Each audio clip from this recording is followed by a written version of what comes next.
इतिहास प्रेमियों, मराठा साम्राज्य के इस दिलचस्प एक्सप्लेनर में स्वागत है। आज हम ऐसी स्वदेशी शक्ति के उदय और पतन की कहानी पर चर्चा करेंगे जिसने भारतीय उपमहाद्वीप के इतिहास को पूरी तरह से नया आकार दे दिया। इस कहानी की शुरुआत से पहले ये जानना बहुत जरूरी है कि भारत का समुद्री इतिहास असल में 3000 से भी अधिक वर्षों का है और इसी समृद्ध विरासत ने आगे चलकर उस बेहद शक्तिशाली मराठा नौसेना के लिए एक मजबूत नींव तैयार की, जिसके बारे में हम आगे बात करेंगे। आज के हमारे इस सफर के मुख्य पड़ाव होंगे मराठा शक्ति की नींव, संभाजी और मुगलों का संघर्ष, पश्चिमी तट पर नौसेना का दबदबा, पेशवाओं के अधीन साम्राज्य का विस्तार और अंत में इसके पतन के कारण। तो चलिए सबसे पहले बात करते हैं मराठा शक्ति की नींव और शिवाजी महाराज के उदय की। इस पूरे साम्राज्य की नींव छत्रपति शिवाजी महाराज के स्वराज्य के दृष्टिकोण पर टिकी थी। स्वराज्य यानी विदेशी वर्चस्व से पूरी तरह मुक्त अपना खुद का शासन। बस इसी एक महान विचार ने स्थानीय शासन को प्रेरित किया और एक बहुत ही दुर्जेय किसान योद्धा बल को जन्म दिया। शिवाजी महाराज के बाद अब बढ़ते हैं संभाजी और मुगलों के बीच हुए उस भयंकर संघर्ष की तरफ, जिसने इस साम्राज्य को युद्ध की भट्टी में तपा दिया।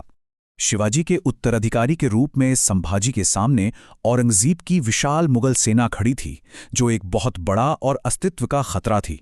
लेकिन संभाजी ने रणनीतिक रूप से मुगल जनरलों को अपने जाल में फंसाया और मुगलों को पछाड़ने के लिए छद्म युद्ध या हिट एंड रन रणनीति का जबरदस्त उपयोग किया।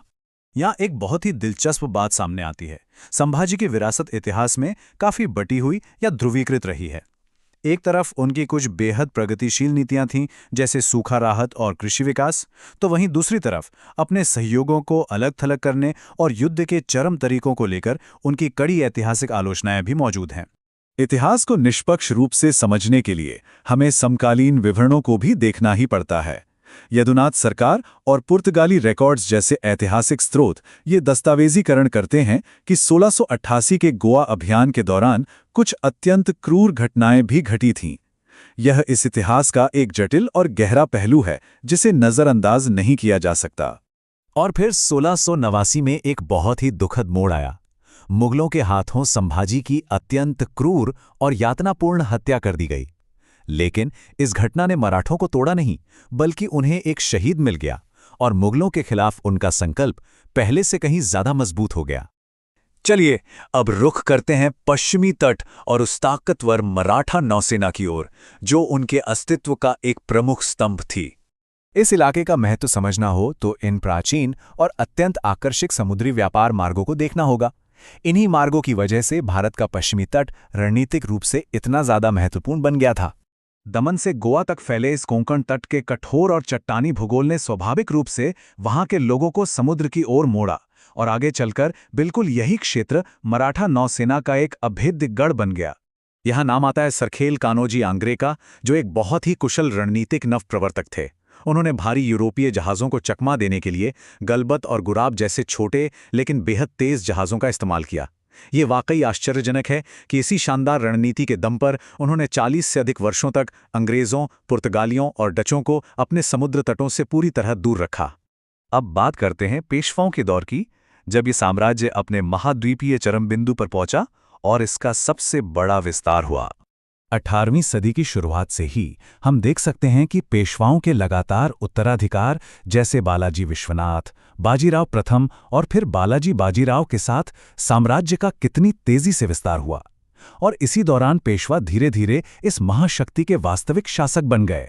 बालाजी बाजीराव के नेतृत्व में मराठा साम्राज्य अपने पूर्ण चरम पर पहुंच गया था। ये सोचना वाकई दिलचस्प है कि उनका प्रभुत्व पूरे भारतीय उपमहाद्वीप पर छा गया और उन्होंने उत्तर में पंजाब से लेकर दक्षिण में कर्नाटक तक फैले हुए विशाल क्षेत्रों से सफलतापूर्वक राजस्व एकत्र किया।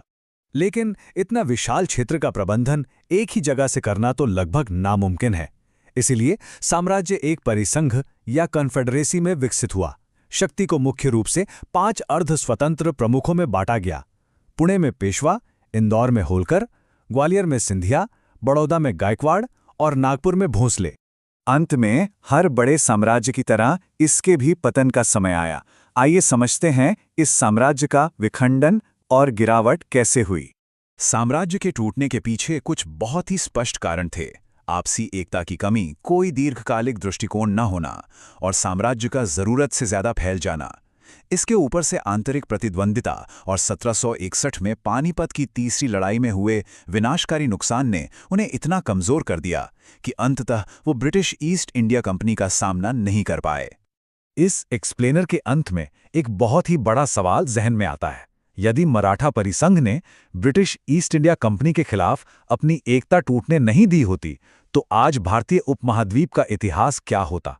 साम्राज्यों की नाजुकता और इतिहास के ये क्या होता अगर वाले सवाल सचमुच हमें बहुत कुछ सोचने पर मजबूर कर देते हैं।